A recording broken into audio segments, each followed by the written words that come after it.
Kalau waktu masih panjang, terus target kita emang wajib sebenarnya harus lolos Piala Dunia dan slotnya juga makin banyak soalnya kan buat Piala Dunia. Ini kayak lebih fokus targetin lolos Piala Dunia atau kayak benerin liga lokal gitu biar nggak kalah saing sama negara lain. Kan timnas Indonesia ya dengan segala pemikirannya, keputusannya sudah mengerahkan sekuat tenaga gitu untuk lolos ke Piala Dunia. Ya. Oh masih susah juga, masih gagal juga. Kenapa bisa gagal tuh, Bung Harpa?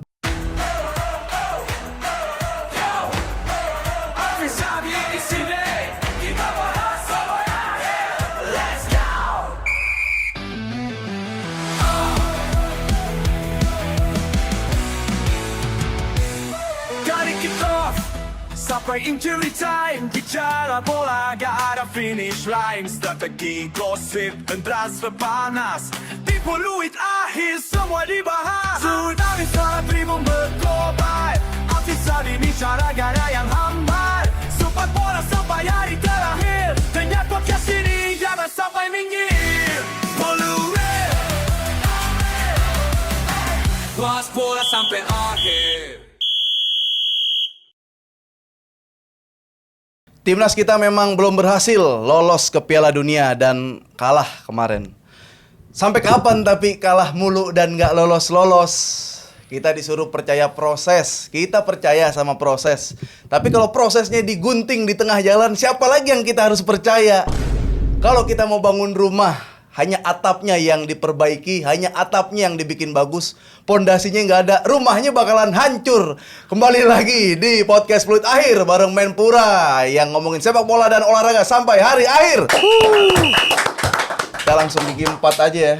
Langsung gigi 4 aja kalau udah ada Bung Harpa di sini ya buat teman-teman ini yang kangen sama Bung Harpa, info-info A1-nya apa saja yang dilihat selama liputan, bagaimana perkembangan sepak bola Indonesia. Di samping gua udah ada, di samping saya, kalau Menpora di samping saya udah ada orang yang siap menyempurnakan lini-lini yang baik untuk sepak bola Indonesia, tapi juga siap membangun sepak bola Indonesia dengan kritikan-kritikan. Selamat datang Bung Harpa. Selamat. Terima kasih udah diundang. Kalau di situ Menpora saya VSSI, pakai V. PSSI. Iya. Boleh dong. Boleh. Beda, kan? Karena nggak jauh dari itu nih pembahasan kita Nah. nih, gitu kan. Bung Harpa ini habis liputan kemarin lawan Paskat Saudi dan Irak ya. Terus juga ada momen-momen yang kenapa ada fans nggak bisa masuk sama pers tuh ada sesuatu apa sih yang bisa diceritain tuh, Bung Harpa? Ya, ini kalau mau di wrap dalam satu tajuk adalah soal komunikasi. Jadi Kendala komunikasi lagi. iya, komunikasinya bukan antara pelatih dengan pemain ternyata, tapi dengan dari PSSI. Menurut gua ya, ini pengalaman gua. Jadi ini mungkin udah beberapa kali gua angkat soal peliputan. Jadi peliputan itu ya intinya tidak dipermudah lah, bahkan diganjal. Itu diganjal gua benar-benar fakta ya. Jadi kita itu ngurus tuh kalau untuk ini media dulu nih sebelum nanti ke soal penonton ya. Kita tuh nge-apply kan ke SAFF. Misalnya SAFF nanti di Kepul ada 5 orang, nanti dia akan sounding ke media officer PSSI. Nanti mereka akan ngasih green light. Oke, hajar. Nah, nanti kita dikasih. Di situ gua nggak tahu prosesnya seperti apa, tapi yang pasti tidak ada replay dari SAFF. Semua nggak ada satupun. Mau dari si Bola.com, mau dari Kamus Timnas, dari gua dan lain-lain. Antara pun demikian. Gugurlah satu persatu. Nah, 3 yang koboi, gua, Mas Rimantoro sama Heri Kurniawan dari Bola.com berangkat tetap, ya kan. Nah, berbekal ID round 3. Tapi gue berinisiatif untuk ngurus Daily Pass. Pertama berhasil intinya nih, biar agak sedikit cepet ya. Nah, ngurus lagi nih untuk lawan Irak. Begitu lawan Irak dia bilang, nggak bisa, nggak ada lagi, no more accreditation. Lu bilang kenapa? Itu tuh ada salah satu orang media officer timnas yang nggak suka sama lu katanya. Oh, maksud ngomong gitu langsung? Itu makanya gue bilang diganjel kan. Nah, jadi sebenarnya ya gue nggak ngerti gitu. Kalau apakah gara-gara review lawan Saudi yang memang buruk, semua orang tahu ya, atau gara-gara apa? Atau gara-gara gue minta tanda tangan dengan pemain? Gue rasa itu kalau gue udah ini Pip, udah ngikutin banyak konferensi pers Liga Champions banyak dari tahun 2009, 2014 di Portugal, 2016 di Milan, 2013 di Istanbul, 2024 di London. Itu kita berinteraksi dengan pemain biasa-biasa aja. Jadi gue yakin sekali tidak ada alasan yang kuat. Misalnya gue berbuat sesuatu ya menghujat, nggak ada. Nah itu yang gue bilang. Jadi aneh. Nah tapi kemarin pas preskon Pak Erick Thohir meminta bantuan media dalam tanda kutip. Nah, jadi dia bangun tembok tebal, tapi ketika dia perlu dia minta bantuan kita. Waduh. Itu yang pertama. Yang kedua soal apa tadi? Fans. Kan langsung gigi 5 kan? Iya, gigi 5 aja boleh. Soal Kan fans. berkerumun tuh, nggak bisa masuk. Nah, jadi ini udah pernah gue ulas nih dan bikin salah seorang esko kebakaran jenggot. Ya kan? Jadi dan gue tahu itu di grup itu banyak yang laporan ke gue. Grup Ini gue WhatsApp? baru buka sekarang nih, iya. Wah, ini eksklusif nih. Baru gue buka Grup sekarang. WhatsApp apa isinya? Siapa aja? Gue gak usah sebut lah. Oh, iya, Pokoknya iya. grup WhatsApp dari komunitas-komunitas bola. Sporter. Waduh. Jadi ngasih tahu bahwa nih intinya disuruh ngegonggong lah ke gua. Oke? Kenapa? Karena gua ungkapkan bahwa alokasi tiket lawan Saudi terutama ya, itu apa ya? Sangat dimonopoli lah kalau boleh gua bilang untuk komunitas-komunitas tertentu. Nggak ada masalah sebenarnya, tapi jangan lupakan juga fans yang di luar itu dong. Karena kan mereka juga berhak, kan nggak semua orang tahu bahwa kita harus terafiliasi dengan salah satu komunitas supporter gitu. Gue nggak tahu tujuannya apa, apakah mau meredam mereka supaya nggak galak atau apa, gue nggak ngerti. Yang pasti itu yang terjadi sehingga orang akhirnya banyak yang mau nggak mau dia khawatir nggak dapet tiket, dia beli tiket jatah Saudi. Nah, abis itu orang-orang yang beli tiket jatah Saudi itu tiba-tiba hilang tiketnya. Mungkin IT-nya Saudi, SAFF tuh ngelihat oh ini IP Indonesia tapi beli jatah Saudi, dihilangin. Nah orang inilah yang akhirnya datang ke stadion bergerombol. Kenapa? Dia merasa beli kan? Merasa beli Nah, dia. akhirnya menumpuk dan ini membuat chaos. Itu biar gue bongkar sekalian. Wah, itu dia ternyata ya selain timnas kita yang agak susah buat masuk Piala Dunia, pers dan supporter juga agak susah buat masuk ke stadion. Dan biar lu tahu Viv, Irak itu berapa supporter yang datang? Media itu. Kasat mata 70-80. Tapi kalau menurut mereka gue tanya 100. Wow. Dan mereka bukan yang gak galak-galak loh. Dia kritis tetap ya. Yang fans yang maki-maki ketua PSSI-nya FA Cup di VIP? Datang dia. Enggak, maksudnya segitu mereka agresifnya, tapi tetap aja mereka nggak baper gitu loh. Gitu. Iya. Wah langsung gigi 7 ini mas. Ya nggak apa-apa lo udah tanggung lah. Udah tanggung lah ya, Iya. udah lewat juga gitu. Tapi kan timnas Indonesia ya dengan segala pemikirannya, keputusannya sudah mengerahkan sekuat tenaga gitu untuk lolos ke Piala Dunia. Iya. Kok masih susah juga, masih gagal juga. Kenapa bisa gagal tuh, Bung Harba? Ya pertama kita tidak pernah boleh menghujat pemain. Itu gue setuju doh. Jadi kalau ada yang mengangkat-ngangkat itu ya mungkin oknum ya kita nggak setuju itu ya, nggak ada masalah. Mengkritik harus nggak ada masalah. Ya misalnya ini kok pemainnya lemes atau mungkin ada apa gitu itu nggak ada masalah. Kalau dibilang apa tadi kita lolos atau nggak lolos, layak atau enggak, ya menurut gue sangat layak lah. Lolos? Lah iya dong, sangat super duper layak. Lah kenapa orang Desember kita peringkat 3 kok? Oh iya. Peringkat 3 cuma beda 1 poin dari Australia loh. Iya. Makanya gue bingung yang menggelorakan 6 pertandingan 6 poin, 4 pertandingan 6 poin. Lihat kita tuh lolos bukan berdasarkan poin, peringkat. Peringkatnya yang penting. Ya kan di FIFA itu tidak ada misalnya poinnya 7 lolos enggak. Peringkat 1 2 lolos. Itu yang gue tahu ya. Yang diambil yang itu. Yang betul. itu kan. Nah, poin itu adalah parameter untuk menentukan peringkat. Tapi ujungnya peringkat yang dilihat. Jadi ketika kita menutup 2024 dengan senyum yang selalu gue bilang nih, kita itu peringkat 3 hanya beda 1 poin dari Australia yang lolos otomatis. Iya. Nah, kemudian kan ada pergantian pelatih dari Sintayong ke tim kepelatihan terbaik di alam semesta kan. Itu kan katanya kan begitu, Iya, ada, terbaik kan. Ternyata malah drop ke peringkat 4. Dan permainannya pun drop juga. Ya kita bisa dibantai coba. Lawan Australia yang lagi pincang 5 kali kebobolan. Lawan Jepang yang udah nggak lolos kebobolan 6. Terus di match day di Surabaya ya lawan China Taipei nggak usah kita hitung lah ya. Lawan apa namanya itu? Lawan Libanon 1 shot on goal pun nggak ada. Nggak dapet. Kita sudah mengkritisi nih Ya. bahwa ya lu apa ya kalau istilahnya kalau Karl-Heinz Rummenigge tuh bilang atau siapa gitu ya. You can bring the ball, we got the trophy katanya. Apa Gary Lineker gitu untuk menyindir orang yang banyak menguasai bola tapi nggak menang-menang. Iya. Tapi ternyata malah digembar-gemborin. Wah, mana pernah kita menguasai bola sebanyak itu katanya. Ya lu bawa pulang aja bola kan. Kita kan butuh entah hasil imbang, butuh poin lah. Iya, kalau timnas hasil lah, butuh hasil. Dan timnas. akhirnya apa? Di 2 pertandingan kita nggak bisa cetak gol dari open play kan. Gitu. Ya kalau mungkin kalau tim ya karena jaraknya panjang, maraton juga nggak dikejar waktu, masih bisa lah didebatin pelatih yang ball position atau sepak bola indah. Kalau timnas emang udah harus gimana caranya menang, bukan gimana caranya main. Iya. Kayak gitu. Dan akhirnya ya dengan hasil yang diraih oleh Timnas Indonesia nggak lolos nih makin kemari nih dengan yang update. Ya. Pemecatan pelatih Patrick Kluivert dan ada spill sedikit dari Alex Pastor ya yang bilang kalau secara target nggak realistis. Nah kita ke Patrick Kluivert dulu nih. Oke. Patrick Kluivert dipecat itu udah bener apa belum atau kenapa dia dipecat? Sementara gue ngelihat bang targetnya kan. Ternyata ada lagi orang yang bilang target timnas lolos adalah 2030 sama 2034 gitu. Nah ini berarti dia dipecat berdasarkan nggak sesuai KPI kah atau ada tekanan publik tuh? Nah ini kan ada ungkapan mengatakan lidah tidak bertulang kan. Jadi kitanya tadi sebelum mulai kan bingung kan. Berapa sih target ini? 2030, 34 atau jangan-jangan ngikutin Jepang 50. Kalau Jepang tapi juara kan. Juara. Ini nggak clear nih gitu. Kalau kita lihat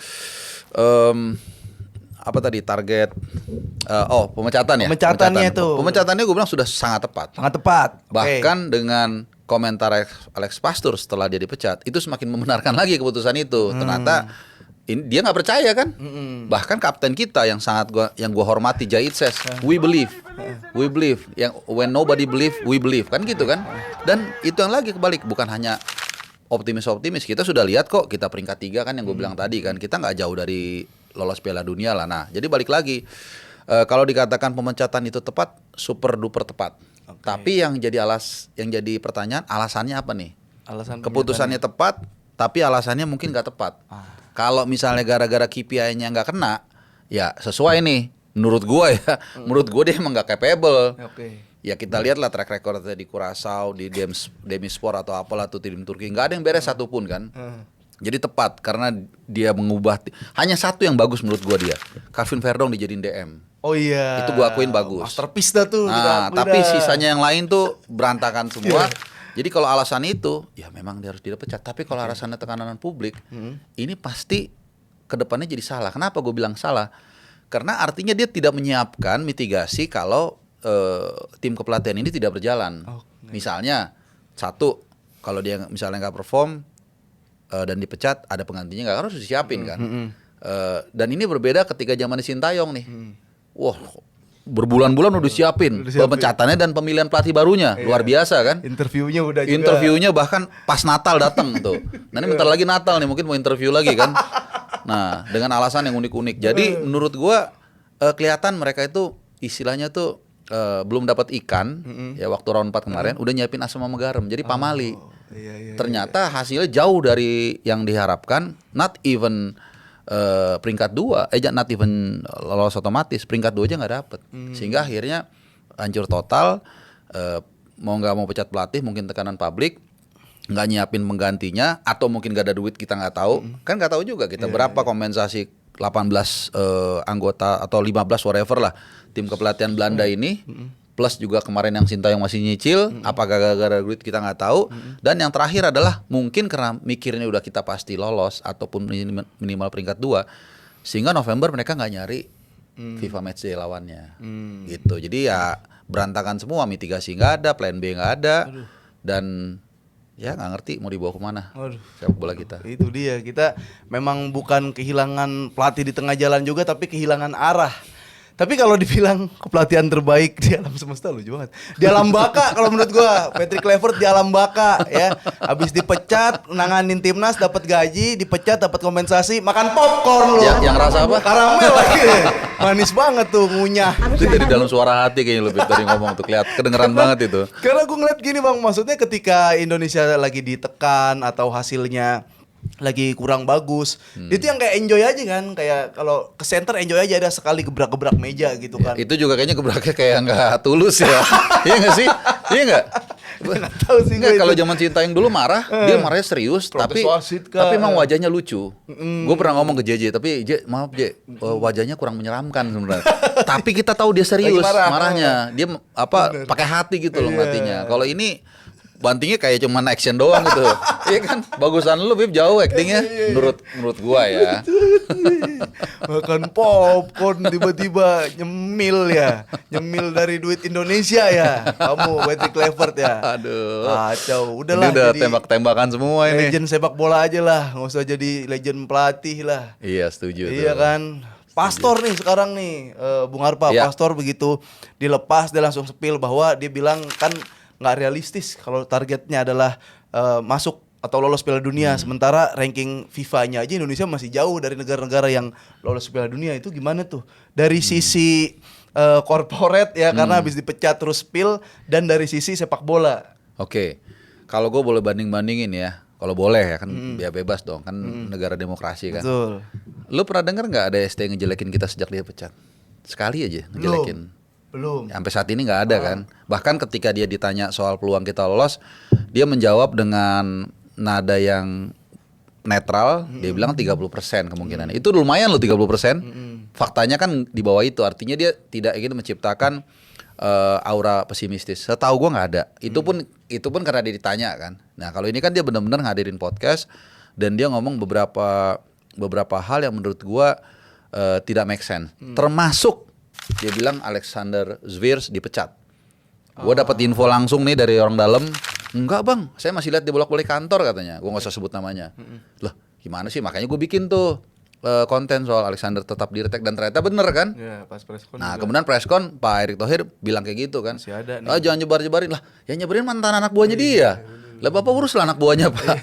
Itu suruh jangan jangan nyebar hoax. Nggak, tadi dibilang kita nyebar hoax lah apa segala macam. Ternyata dia sendiri yang nyebut. Jadi dari semua rangkaian itu, tadinya gue sempat memberikan simpati gue kepada Alex Pastor. Karena gue lihat dia nggak banyak ngomong. Terus kelihatannya kita tahu lah dia lebih pintar lah daripada Patrick Kluivert. Jadi mungkin bisa aja kali dia naik jadi pelatih kepala. Kita masih positif gitu loh. Caretaker, nanti bulan November ada FIFA Matchday. Tapi begitu dia ngomong seperti itu, dalam hati gue untung aja dia nggak jadi pelatih. Ternyata sifatnya seperti itu. Jadi even kalau dia nggak yakin pun ya, misalnya dia nggak yakin di awal nih bahwa tim ini bisa lolos, tapi kemudian dia coba karena for the sake of money, tapi habis itu dia mungkin masih mending. Ya kita juga nggak munafik lah, orang disuruh kerja ya udah, yang penting dia coba, dia dapat duit, itu hak dia.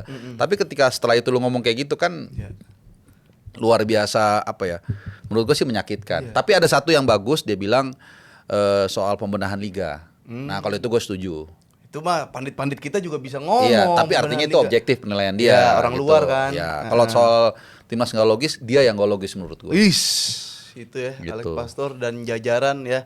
Kalau BU nggak usah bawel, kalau BU spill lu butuh duit, udah ngerusak timnas keluar. Minimal diem lah. Minimal diem Iya. aja, bikin sakit hati. Dan kan itu juga, Beb. Nggak nyamperin fans. Ini udah ya. udah 1000 kali nih gua ini. Itu fans di sana itu effortnya luar biasa. Trust me. Baik yang ada di Timur Tengah maupun yang ngurus dari Jakarta. Leave it alone soal gua lah. Ya, kalau gua udah biasa. Itu ngurus visanya nggak gampang. Bahkan sebagian juga ada ngurus visa umroh karena lebih gampang sekaligus umroh. Habis itu mereka kemudian nonton bola. Itu dia nggak nyapa fans, itu menurut gua patut dipertanyakan. Katanya yang bilang, wah itu ini lucu nih, itu bukan gaya Belanda. Hello, nyapa itu mau budaya apa tuh normal. Kita tadi datang ke sini nyapa, halo ya kan, kita masuk kan, itu mau budaya apa aja normal. Halo, nyapa, terima kasih, permisi, itu three magic words yang ada di mana-mana. Jadi kalau alasan itu nggak masuk akal. Kalau alasannya apa lagi? Alasannya takut karena teriakan-teriakan STY ya, 3 huruf yang selalu menghantui itu. Ya itu resiko lu kan. Kalau lu nggak deliver ya lu pasti nggak akan di-accept orang. Tapi kalau deliver, orang akan accept. Karena Sintayong pun waktu duduk di kepelatihan kan banyak yang nggak setuju juga kan. Termasuk gua agak meragukan lah, bukan nggak setuju, kayak emang dia tahu sepak bola kita. Jangan gara-gara ngalahin Jerman terus lu langsung bisa, kan belum tentu. Tapi begitu dia proof kan kita hargai. Nah demikian juga dengan mereka. Ngapain lu takut? Samperin, itu resiko pekerjaan lu kalau lu gagal. Dia bilang takut ditimpukin air enggak lah, air mineral. Air mineral. Kaget gua. Ya kan? Karena di sana nggak ada itu kan merek itu. Jadi enggak lah, orang Indonesia setahu gua Beb, kalau kita udah say sorry tulus, minta maaf, rata-rata gini. Bener. Tahu bener. gua. Iya. Dan kelihatan kesatrianya ya di saat lu kalah lu tetap pasang badan lu malah kelihatan kesatrianya. Iya. Ini malah bahkan katanya gini Bang, ada fans-fans Arab sama pemain-pemain di Arab atau Irak gitu yang bilang ketika nyanyi Tanah Air orang nyamperin fans itu dia sampai kayak nanya ini tradisi lu nih gila gue merinding loh. Iya. Gitu. Padahal dia nggak tahu ininya kan, nggak tahu liriknya kan. nggak tahu. Tapi kan lagu itu biasanya dibuat atas pengalaman tertentu yang ada emosi di sana kan. Jadi bisa ngerasain gitu. Mereka ada yang nanya juga ke gue juga, ada yang nanya. Tapi pakai Google Translate, Bib. Oh, iya, Serius. iya. Brother, I'm sorry brother. This is your tradition, brother. Oh my god. Gitu. Dia nanya pakai bahasa Arab, gue pakai translate kan. Ini ya benar, serius. Ada yang nanya dan itu salah satu menurut gue ya, mungkin teman-teman yang sering ke stadion juga moment of truth apa istilahnya. Jadi yang kayak lu tunggu-tunggu, moment of sakral. Iya. Itu ketika semua berputar terus nyanyi itu tuh the best lah, apalagi pas habis menang gitu kan. Sayang kita Nggak lolos ya. nggak lolos. Seru banget sih harusnya kalau lolos tuh. Dan untuk jajaran kepelatihan Belanda saatnya saya ngomong, "Hei, antek asing. Hei, pergi kau. Kamu sudah menjajah Indonesia, antek asing dulu. Kenapa sekarang sepak bola kamu jajah lagi? Antek asing." Aduh, jadi agak trauma nih Bib ya kayaknya. Nah, trauma gak tuh?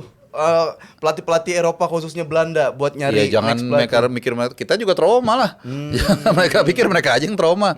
Ya maksudnya kan gimana ya, kita bukan bicara stereotype ya, tapi kita bicara profesional. Sama kayak kalau di Qatar nih, itu pekerja-pekerjanya itu udah ada antropologinya masing-masing. Misalnya bagian ini orang Filipina, bagian kepolisian itu biasanya banyak dari orang Sudan atau Mesir. Memang itu udah profilnya. Nah, jadi kita bukan stereotype ya, cuman memang kita bicara profesional. Karakter Belanda ini kan juga suka ribut juga, Bib. Ini juga sama nih, mungkin terlalu pintar atau gimana gue nggak ngerti. Contoh ya, setiap pengumuman tim nasional Belanda itu misalnya orang Rotterdam nih, dia lihat nih. Begitu nggak ada orang Rotterdam, bukan tim nasional kita nih gitu. Iya, serius. Iya, ini orang Belanda yang udah 30 tahun, tapi bukan yang itu ya, beda lagi. Di sana bilang kayak gitu, temen gue yang Belanda rata-rata memang gitu. Nah, tapi kan gini, Bung Arpa, kalau misalkan ngelihat dari track record pelatih-pelatih negara-negara yang udah negara top lah, ibaratnya negara tradisi sepak bolanya maju. Rata-rata kan pelatihnya dari negaranya sendiri tuh kebanyakan tuh. Iya. Ya Italia dari Italia, Jerman dari Jerman, Prancis juga DSM dari Prancis, gitu kan, Spanyol de la Fuente. Iya. Nah, untuk negara Indonesia yang kita Indonesia, Asia, tapi kan ada beberapa diaspora naturalisasi. Iya. Ada gak kayak karakter sebenarnya yang paling cocok dan tepat tuh orang mana nih pelatih kita nih? Oke. Kecuali Inggris tadi ya, Inggris kan udah banyak berapa kali tuh pelatihnya asing tuh, Capello, Sven Goran Eriksson, bahkan terakhir juga dari Jerman bang, rival utama mereka. Cuman ya basicnya Eropa lah minimal kan. Menurut gua yang jadi kendala sekarang itu pelatih lokal itu banyak yang bagus juga sebenarnya, banyak, seriously banyak, ada lah. Cuman kadang-kadang kan melatih itu bukan soal bagus nggak bagus. Kita nih udah mau lisensi A, pro juga, kalau misalnya yang masuk kita mungkin siapa lu kan gitu. Nah kadang-kadang hal itu penting juga. Gue masih ingat Real Madrid berapa tahun lalu ya, yang latih Rafael Benitez. Oh iya, rusak tuh. Nah, Rusak tuh. apakah dia jelek? Enggak. Ya begitu Sergio Ramos di Iya. sana, Cristiano Ronaldo, who the hell is he gitu kan. Iya. Begitu Zidane yang masuk. Ya berarti aura juga. Ya iya dong, berpengaruh penting. Lo kan tinggal gimana? Pernah ngerasain golin final Piala Dunia enggak lu, Dok? Gitu kan. Iya, Langsung gituin. kicep kan. Bener. Perlu juga, dan orangnya humble. Udah jago, humble, pinter, kelar udah tuh. Akhirnya kan juara 3 kali berturut-turut 3 Champions kan. Nah, jadi nama besar penting bukan segala-galanya, cuman artinya kalau lu pelatih yang bagus, tegas, punya reputasi, orang pasti akan ngikutin lu. They ready to die for you. Itu yang terjadi di beberapa pelatih hebat seperti Ferguson, Mourinho dan lain-lain. Gitu. Jadi ya kalau parameter pelatih untuk Indonesia ya, mohon maaf ya, bukan merendahkan pelatih lokal, bagus-bagus, tapi perlu yang asing, karena itu tadi untuk meredam ego-ego pemain kita kan udah nggak kaleng-kaleng juga nih, Bib. Main di Lille, main di Mönchengladbach, main di Serie A dan lain-lain. Berarti sebenarnya ya, secara aura ya, Kluivert kan legend bola juga ya, walaupun CV-nya nggak mentereng, dia bisa kayak gitu. Lu pernah Liga Champions sama Barcelona gak? Gitu. Lu pernah jadi top skor di sebelah sini gak?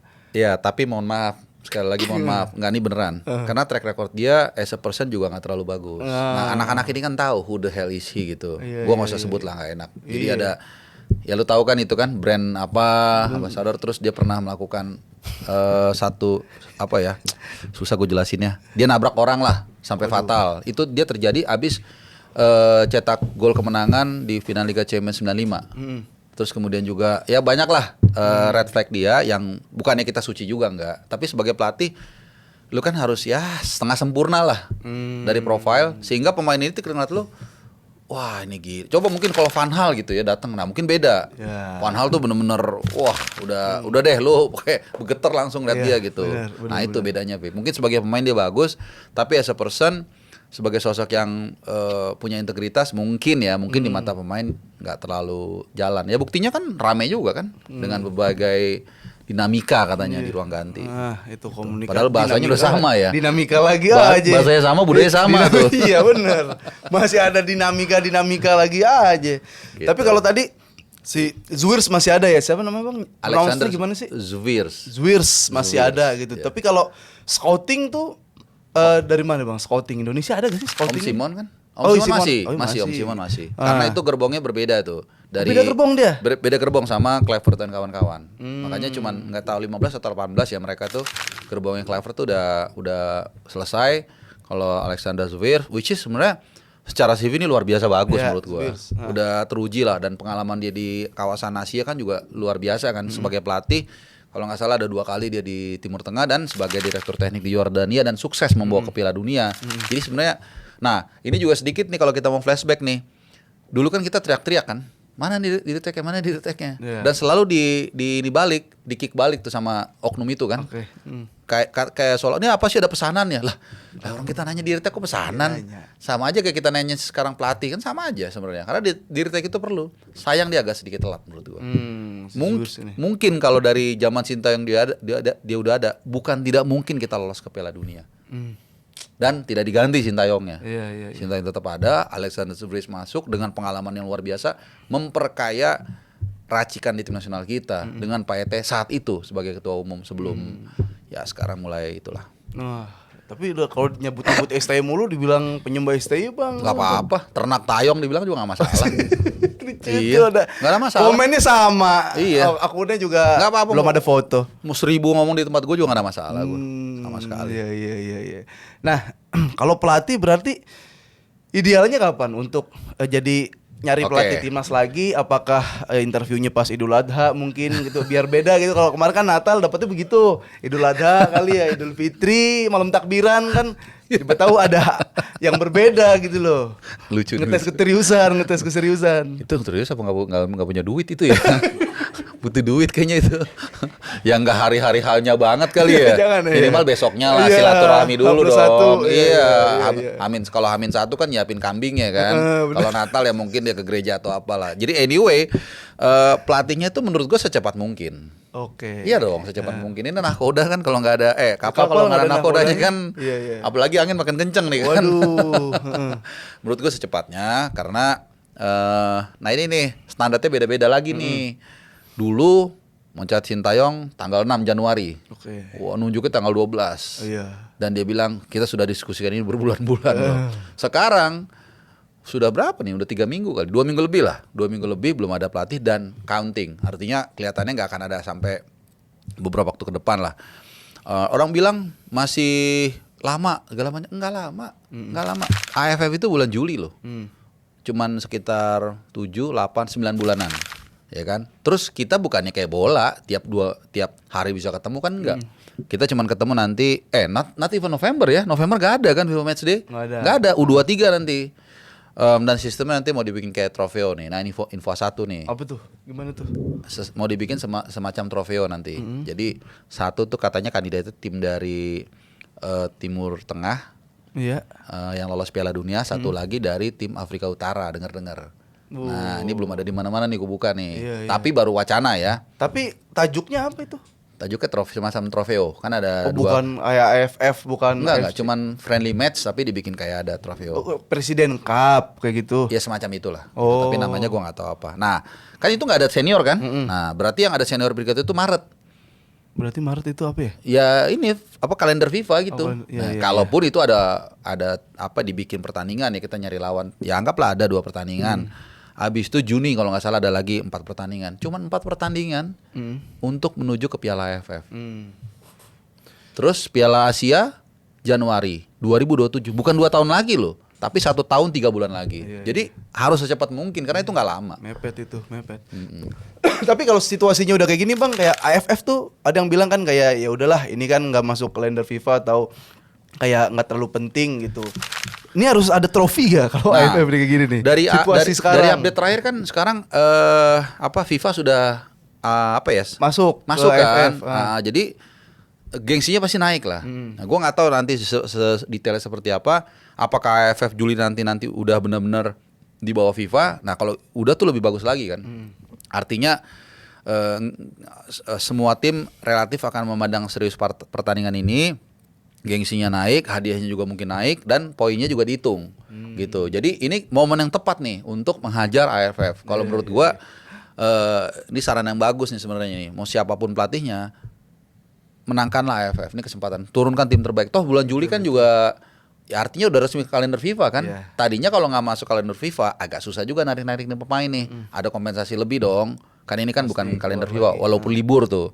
Nah, dengan ini kalender FIFA kalau bener ya, maka pemain itu dengan otomatis dipanggil harus datang gitu. Ya kalau dengan tim terbaik sih harusnya kita menangkan lah. Iya. Harusnya bisa ya bisa AFF lah. yang sekarang tuh. Ya harus ada trofi dulu lah buat apa ya kayak melepas dahaga atau menyembuhkan kekecewaan abis kiamat kubro kemarin kita kan kiamat kubro gitu.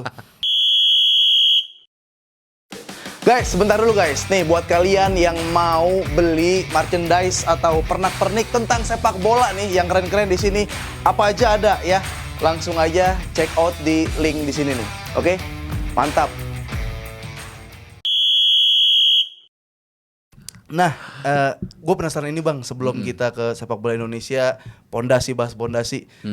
Ada postingan serentak kan dari kapten, dari pemain-pemain timnas Indonesia, terus di repost gitu kan, sama pemain-pemain timnas juga. Sekali lagi gue nggak mau menghujat atau gue nggak mau berpikir negatif sama pemain timnas Indonesia gitu kan. Tapi gue sebagai influencer bang, suka ada tuh kayak gitu-gitu. Kayak ada orang satu posting, lu repost ya gitu, budget sekian kayak gitu. Ya, maksud lu disuruh nih maksudnya? Enggak, kalau maksud gua sebagai influencer kadang lagi campaign brand apa gitu kan, lagi ada produk sport gitu. Satu orang posting, gua nge-repost. Yeah. Oh kok sama sih alurnya nih gitu kan. Gimana tuh bang fenomena? Itu kan Jai ya, pertama Bang Jai ya. Ya, nah, posting abis itu kalau nggak salah Verdong. Kan gue tanya menurut lu tuh dia sendiri yang bikin atau ada yang nyuruh? Waduh. Gue kan udah jelasin. Hati lu nggak bisa bohong kan. Tapi yang keluar lu bisa rekayasa. Oke. We might be wrong ya. Tapi kan kita ya nggak bodoh-bodoh amat lah gitu. Kalau gue bilang ini sih ya apa ya? Susah kan? Gue juga susah. Susah jawabnya. Tapi kan menarik ya. Maksudnya dua orang yang cukup dihormati kan. Betul. Kapten dan Verdong. Dan kok bisa pas mereka mengeluarkan dan membela ketua umum kita gitu. Ya gimana kalau kita serahkan ke penonton? Ya penonton aja yang jawab lah bener. Kalau penonton kan enak main ketik-ketik aja. Bener. Kalau kita nggak kelihatan. Kalau kita nanti rame lah. Betul. Yang pasti gue tetap masih respect dengan Jahit Ses dan sangat respect. Sangat respect. Nangis. Ya gue kemarin kayak ngobrol sama Bimo, dia waktu ketemu Bimo langsung meluk kayak sorry bro. Maksud gue padahal nggak perlu sorry ya. Nggak perlu sorry ya. Sampai nangis kayak gitu itu. Artinya itu menunjukkan dia merasakan bagaimana dia bersama fans juga kan. Itu yang makanya gue tetap respect. Ini seperti ini Beb, kalau lagi ada demo aparatnya bilang saya hanya menjalankan tugas Pak. Nah gitu. Nah gitu. Kira-kira seperti ya. Oke. Aman ya. Jawab sendirilah ya itu ya. Jangan keluar dari mulut kita itu. Nah sekarang kita ke sepak bola Indonesia nih Bang. Sebelum kita ke grassroots atau liga. Waktu itu sempat ada statement dari Ketum PSSI yang bilang bahwa ya kita mah fokus timnas. PSSI fokus timnas. Kalau liga dan sebagainya ya udah ada pihak kayak LIB gitu. I-League. Nah, sama I-League itu gimana tuh Bang statement itu menurut Bung? Iya, ini kan udah berkali-kali gua bilang ya. Kita ke basicnya aja. Ada basic itu ada 2. Pertama, singkatan dari PSSI itu kan Persatuan Sepak Bola Seluruh Indonesia, bukan Persatuan Timnas. seluruh Indonesia kan. Satu, yang kedua kita baca di statuta aja. Bagus. Di statuta itu salah satunya bertanggung jawab untuk mengelola sepak bola lokal. Termasuk grassroots-nya juga, termasuk itu. Dan ini yang sebenarnya gini, nggak masalah pendekatan top bottom. Jadi ada 2 pendekatan nih, Oke. bottom up atau top bottom. Jadi kalau bottom up itu biasanya kita dengan cara menyediakan fasilitas olahraga di mana-mana secara gratis. Sosialis nih biasanya nih, bikin lapangan di mana-mana sehingga animo orang untuk olahraga banyak. Nah dari situ nanti akan keluar kan otomatis ya dari 1.000 orang yang olahraga masa nggak ada 2-3 yang bagus. Itu namanya bottom up. Nah kalau ini yang dilakukan pendekatan sebenarnya nggak ada salahnya, top bottom. Dia bikin dulu olahraga yang paling populer, dikuatin, which is sudah berhasil. Makanya abis itu animo orang main bola kan banyak juga, nggak ada masalah juga. Tapi jangan lu lupakan ke bawahnya nih. Atasnya udah oke, tinggal ke bawahnya. Nah ini yang ya menurut gua belum sampai ke bawah. Bahkan terkesan cuci tangan dengan mengatakan apa ya, kalau liga itu udah ada I-League. Nah katanya seperti itu. Tapi kalau misalnya ada yang bagus nih, VAR, wah itu saya udah bilang tuh, VAR-nya dibikin dan langsung dilaksanakan katanya. Jadi lagi-lagi standar ganda gitu. Nggak ada masalah menurut gua kalau mereka mungkin merasa apa ya, nggak terlalu sanggup untuk mencakup semua, kan bisa memperdayakan stakeholder kita yang ada kan. Ada Asprof, ada apa, sebenarnya bisa-bisa aja. Cuman apakah punya willingness ke sana? Ya fakta di lapangan mengatakan menurut gue masih banyak PR. Ya EPA lah paling standar ya. Lu kan juga concern, gue tahu waktu kita di Menara Dana Reksa kan, kelihatan kan ya ET kan nggak terlalu ketika bahas soal grassroots kan kita bisa baca dari gesturnya kan. Ketika timnas nadanya naik, lebih excited. Kalau udah bahas grassroots ya dia jawab, tapi nadanya kurang kurang excited gitu. Kalau menurut gua. Iya. Ya itu sih ya, maksudnya kalau gimana sekarang kayak bangun pondasinya nih, karena udah kiamat kubro kemarin ya. Mungkin terdekat tadi AFF atau turnamen trofeo seperti itu, dan sekarang grassroots liganya itu Bang memang menarik tuh. Gimana sih kabar sekarang liga grassroots Bang, kayak pondasi sepak bola Indonesia tuh kayak gimana sih kabarnya sekarang? Ya ini kan yang jadi concern dalam sepanjang masa kan, karena jarang ada mau pemimpin di sepak bola itu yang menanam bibitnya sekarang. Dia tahu nanti baru paling 10 tahun lagi mungkin berbuah, itu jarang ada yang mau gitu loh. Ya mungkin ada lah, cuman ala-ala. Padahal membangun sepak bola kita itu dari anak itu bisa jalan loh. Gue udah berkali-kali bilang nih, waktu itu gue Zoom sama Tom Bayer, Bapak grassroots Jepang. Gue tanya 2 hal. Pertama, skill apa sih yang paling penting untuk dimiliki oleh seorang pemain? Katanya menahan bola gitu. Makanya kalau kita lihat kan Barca tuh kita kan nahan bolanya cuma 3 cm, cuma 10 cm di depan kakinya kan. Oke, itu nahan bola ya. Makanya kenapa dia bilang penting? Karena kalau lu bisa nahan bola dengan bagus, stuck bolanya nggak jauh, itu membuat lu punya waktu untuk berpikir untuk kemana, mendeliver bola kemana, dan kedua tidak memberikan kesempatan bagi lawan untuk mengambil bola lu, gitu. Nah itu, terus gue bilang dari umur berapa mereka dilatih? As soon as they can walk katanya. Jadi 3 tahun 4 tahun udah bisa jalan tuh udah harus dibiasain dikit-dikit. Segitu dininya grassroots itu harus ditumbuhkan gitu. Tapi ya again, apakah banyak orang yang mau memperdulikan itu saat ini? I don't think so. Iya. Terakhir ada berita mau masuk EPA dimintain 20 juta sama pelatih. Nah itu udah Kerja. Kalau mau nyari duit mah jangan nguras orang tua anak yang pengen jadi main bola. Di Eping mulu. itu udah rahasia umum padahal ya. Iya. EPA itu, tapi nggak ada sampai saat ini gue tidak mendengar ada perubahan yang Betul. signifikan. Atau kalau mau sekalian tulis, kalau seleksi bayar 20 juta, tulis seleksi bayar 20 juta, jadi Iya, fair. sekalian aja gitu Sekalian ya, ada tulis. tarifnya nggak apa-apa ya. Jangan kalau main ngendep-ngendep kan, main belakang bohong ya kan. Iya. Jalur underground kan bohong, tembak-tembakan juga dalamnya. Tulis seleksi EPA bayar 30 juta. Jadi kelihatan tuh sepak bola kita yang main orang kaya doang, kakinya kaki kaca. Iya benar-benar. Banyak padahal pemain sepak bola lahir dari rural area. Bener. Kayak Resalianusa tuh dari Pamulang kalau nggak salah, Tangerang. Terus Rizky Ridho itu dari Sidoarjo apa mana gitu. Ya. Marcelino Ferdinand pinggiran Surabaya lah gitu. Jarang yang dari dalam kota. Ya, bukan orang kaya nggak bisa main bola, Iya. kesempatannya disamain. Betul. Dong, tolong. Keluarin semua Beb, keluarin Beb. Keluarin. Bang, kan kalau gue ngelihat di YouTube Bung Harpa nih ketika abis preskon PSSI itu kayak omon-omon, Bung Harpa bilang thumbnailnya tuh omon-omon gitu. Emang ekspektasi Bung Harpa bakal ada quotes atau bakal ada apa yang di highlight? Oke, orang memang salah satu yang paling ditunggu adalah soal kepelatihan kan. Tapi oke lah, itu mungkin bisa kita berikan sedikit tenggang waktu ya. Tapi paling enggak ada pernyataan tegas soal review tim nasional kita yang gagal total di round 4. Kenapa gagalnya? Minta maaf. Lalu kemudian selanjutnya seperti apa? Dengan tulus, gue yakin orang akan lebih tone down. Luluh lagi ya. Luluh pasti. Ya udahlah, semua apa ya? Nanti kalau mau disensor sensor ya. Happens. Kan bisa aja gitu ya. Ya oke lah, belajar dari kesalahan, perbaiki. Dan orang Indonesia itu biasanya kalau udah minta maaf dan memperbaiki dan tulus, biasanya langsung luluh, malah lebih ini lagi. Gue inget Pep, mungkin lu masih kecil dulu. Bill Clinton, mantan presiden Amerika Serikat, habis ada kasus kan, skandal sama Monica Lewinsky. Waduh. Terkuak, habis itu dipuling, naik pulingnya. Kenapa? Orang diwawancara, ya kita semua pernah melakukan kesalahan kok. Emang kita suci gitu.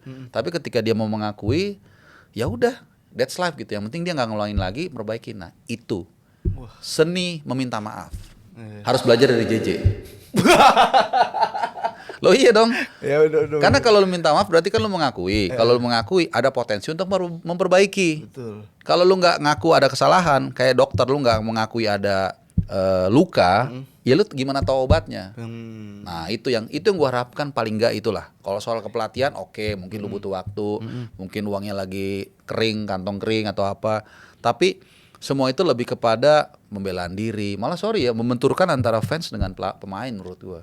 Yang mana? Adalah beberapa pernyataan dia yang seolah-olah kayaknya kita tidak menghargai pemain gitu. Which is nggak ada. Ya oke lah, dari 1 juta orang kan ada 3-4 orang yang nggak waras, yang ini kan kurang waras kan, yang ngaco itu ada. Tapi itu tidak mewakili sama sekali. Jadi seolah-olah dipukul rata gitu loh. Nggak ada. Itu fans, ya lihat aja nah yang paling gampang kalau lu mau lihat apakah pernyataan dia relate dengan di lapangan. Lihat di stadion di King Abdullah Sport City. Pemain diberikan tepuk tangan kok habis kalah. Nah, itu kan udah sampel yang paling real kan di lapangan itu. Nah itu nggak bisa bohong. Nggak ada kita menghargai pemain 1000% kita menghargai pemain. Jadi jangan dibentur-benturin tuh. Wow. Ini. Iya. Itu. Ya, itu sih ya cara nggak usah lah. Terlalu menyudutkan gua.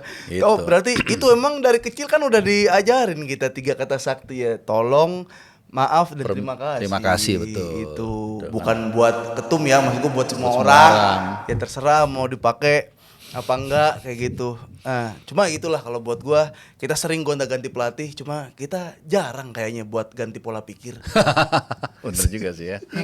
Yang kita ganti tuh, yang kita kritik adalah keputusan-keputusan di lapangan. Yeah. Harusnya ada yang dikritik yang di luar lapangan. Kayak gitu menurut gua. Betul. Dah, karena semakin ngeri, gua mau nanyain aja, Bung. Pelatih Asia cocok gak sih buat timnas Indonesia sekarang nih?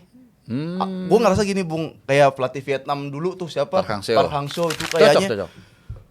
Kayak fisik tuh harus tuh digempur, kalau nggak dikemplang lah, pala dia kan nggak kenal siapapun pemain top atau pemain jelek, gamparin lah kayaknya kalau fisiknya jelek. Sama kayak dulu Polosin ya, pelatih tim nasional kita tahun 91 tuh. Iya. Kan begitu dia datang, dia lihat, wah ini skillnya emang nggak bisa dibelokin lagi nih. Udah susah nih. Akhirnya dibawa ke semacam tangsi militer kan di Jawa Barat tuh, Cimahi apa di mana gitu. Dibawa ke barak. Iya, dibawa ke barak 3 bulan apa dibanguninnya pakai granat katanya. Nggak tahu bener atau enggak tuh. Nah, itu kan artinya dia memahami kan memahami pasukannya seperti apa. Artinya balik lagi ke pertanyaan lu. Pelatih Asia menurut gua sih nggak terbentur dengan geografi ya, nggak masalah juga. Karena dulu Gus Hiding juga cukup sukses bersama Korea Selatan dan Australia. Terus siapa lagi ya pelatih asing yang cocok? Arvid Riedel juga lumayan sukses.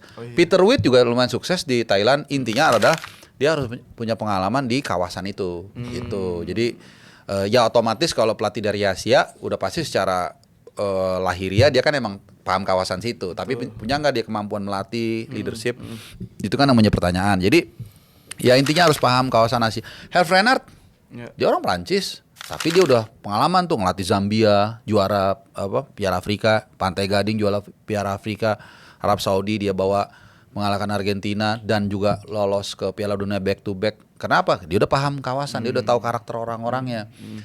Graham Arnold, ya kan? Cuman dua bulan mungkin dia di Irak, nggak bisa boro-boro bisa bahasa Arab, budaya juga nggak tahu, tapi bisa los ke tahun 5 gitu. Dan literally dua-duanya nggak bisa bahasa Arab loh. Bener. Jadi itu tidak mentok di apa namanya di latar belakang negara, tapi memang secara natural ya yang di kawasan itu lebih paham pelatih itu gitu. Wah, ini gimana kalau Sintayong balik lagi? Ada potensi balik lagi kah atau ya gimana pendapat Bung Harba tentang kalau ada kabar Sintayong balik lagi? Dari semua atribut yang ada, menurut gue dia yang paling cocok untuk melatih kita balik lagi. Baik dari teknis maupun juga politis. Maksudnya politis itu bahwa acceptance dia kan ada di masyarakat. Bener. Ya kalau lu bilang gua ternak tayong atau enggak, itu Voice of Colosseum yang ngomong loh. 3 huruf itu berbunyi terus. Memang gue yang ada gue di situ lagi suruh nyanyi, kan enggak juga. Itu suara spontan yang lahir dari masyarakat yang menginginkan nama dia kan. Nah itu. Tapi oke lah, itu mungkin orang bilang romantisme. Enggak juga. Dari segi apa namanya? Dari segi efisiensi budget. Nah dia kan masih dicicil. Masih dicicil. Nah nggak perlu keluar duit lagi. Kalau signing fee 1 miliar lah, 2 miliar, gaji lagi bermiliar-miliar, udah sesuai dengan arahan Pak Presiden, harus efisien. Kedua, pemahaman pemain, ya udah pasti paham dia, paham kan. Ketiga, acceptance tadi udah ada, availability juga udah ada. Nah ini dari segi independen, tanpa ada pengaruh. Masalahnya, selama ada Erick Thohir di sana, dan mungkin 1-2 esko yang menentang, karena gue dengar nggak rata-rata pengen dia balik. Nah ini susah balik. Kan 1-2 doang eskonya. Esko kan ada. Tapi kan ketum kan hak veto. Buktinya kemarin dia bisa mecat pelatih tanpa ada rapat esko. Ada kan dia bilang kalau merekrut pelatih kita juga harus rapat sama esko. Iya, mecat pelatih kan sama aja tuh. Harusnya dia rapat esko dulu juga.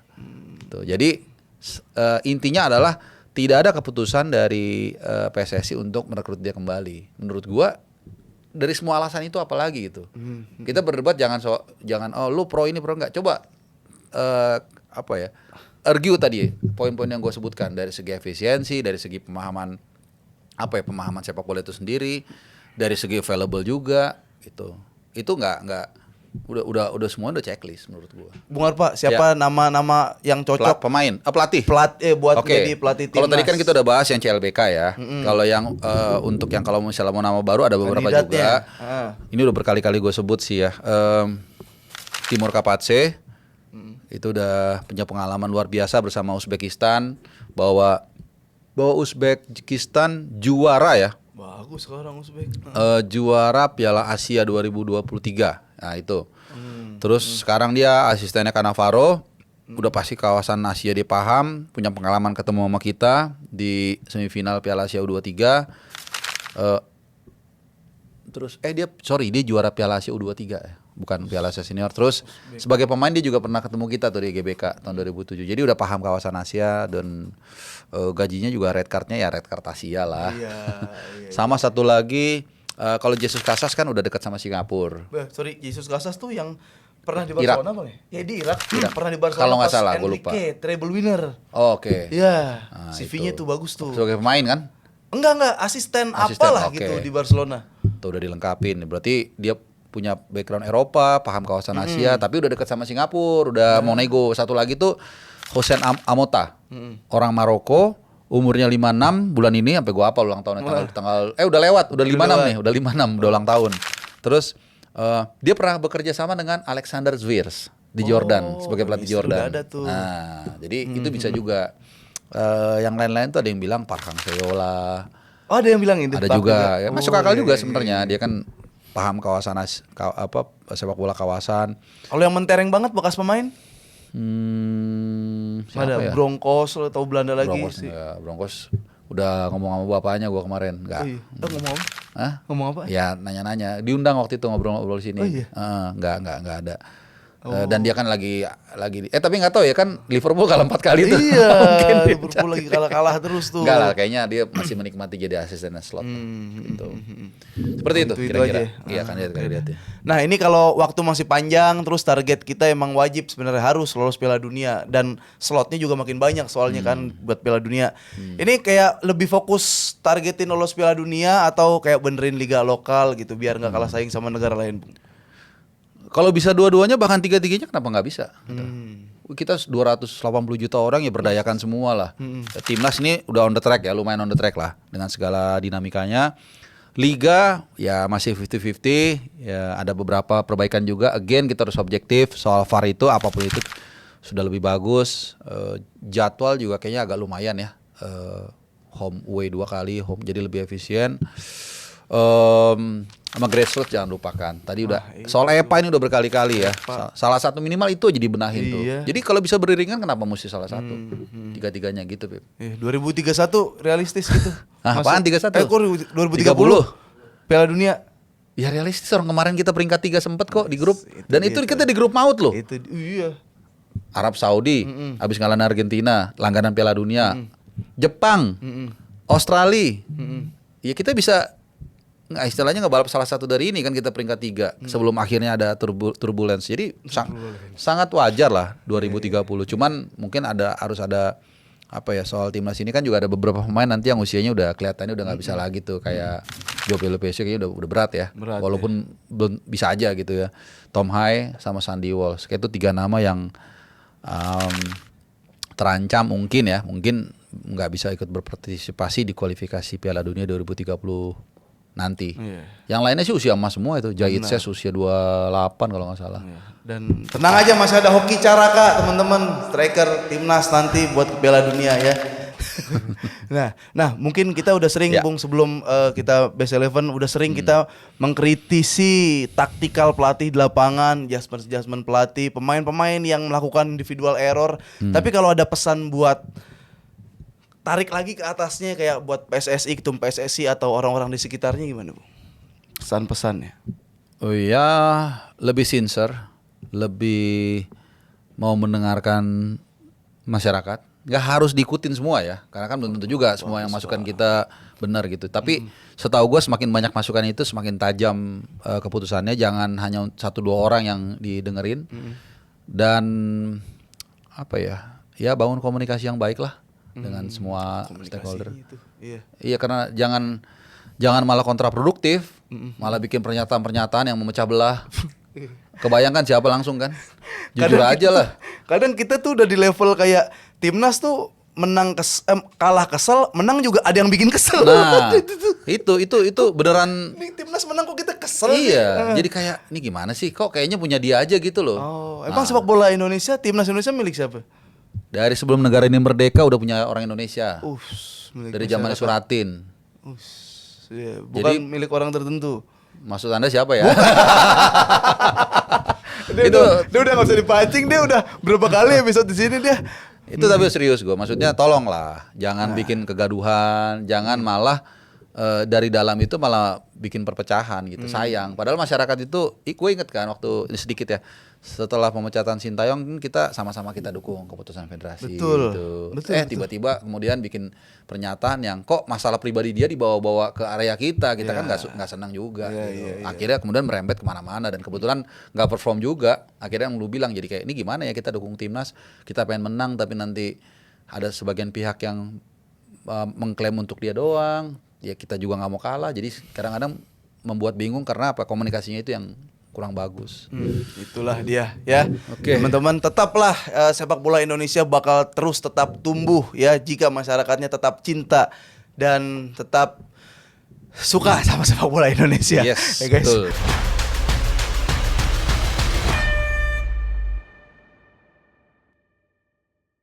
Bung, ini cepet aja Bung, Best Eleven tapi yang kurang cocok atau yang nggak disukain sama Bung Harpa. Formasinya berapa?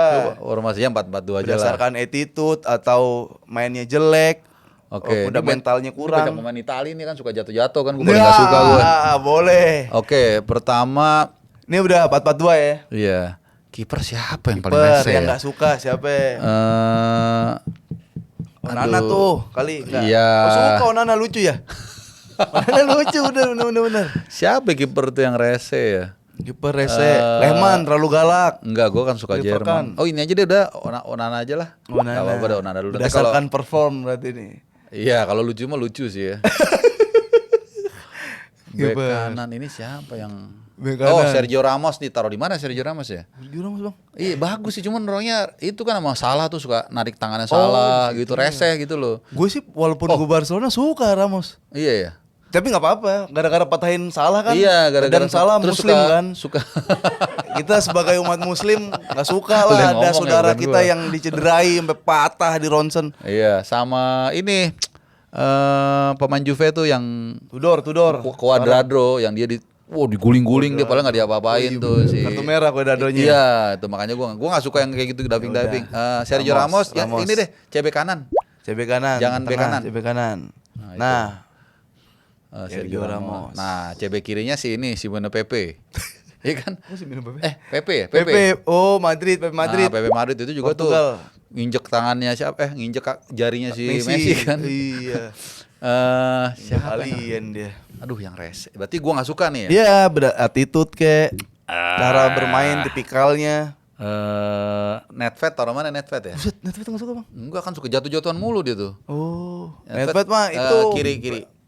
Ya kalau nggak kiri kanan, Kiri enggak, depan. enggak sayap kiri atau enggak sayap kiri. kanan. Nah, situ. Terus siapa lagi pemain Belanda harusnya Agak ada susah ya? sih emang yang Iya. nggak suka ya. Emang kalau timnas di Indonesia banyak. Enggak Enggak kan? lah, Enggak ada. gila lo. Enggak lah. Enggak ya? Striker siapa Karena ya? striker Oh, ada Bayor. Roy Keane gua nggak suka. Wah, Roy Keane, ini bener. rame Roy Keane nih. DM. Nah, situ. Serang fans MU nih Roy Keane nggak suka nih.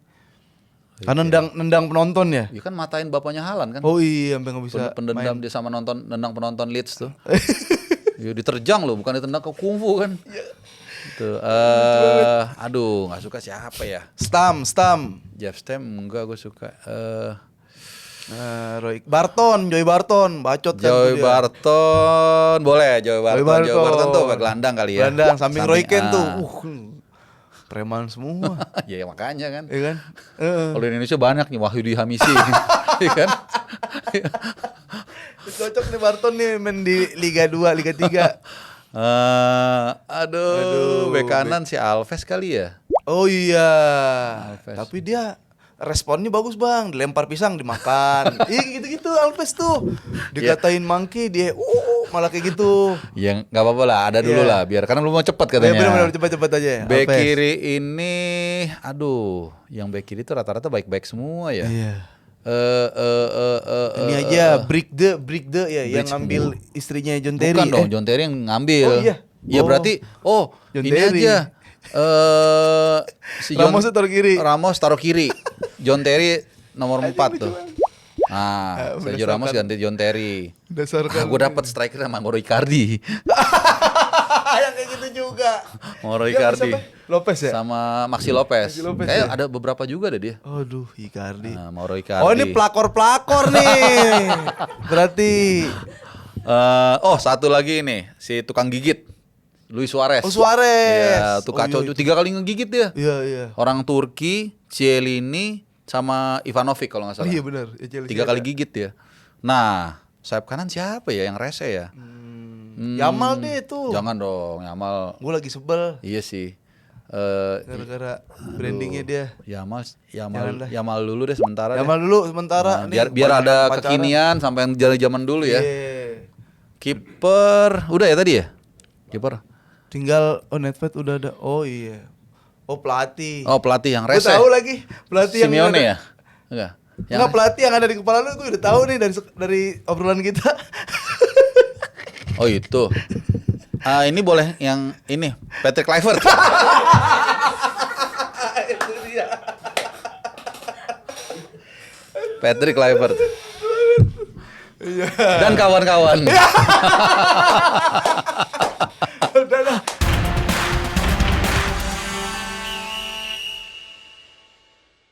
One v one pelatih bang, cepet aja. One-on-one. Pelatih yang kira-kira cocok menangani Indonesia. Ini Akira Nishino, Cuman Frank ya de Boer. Jepang lah. Frank de Boer, Belanda. Takut. Di Inter 6 bulan dipecat sama ET. Iya. Pecat lagi aja. Ini jangan hojak. Luis Mia. Luis Mia lah. Karena kan dia udah teruji ngelatih timnas kan. Timur.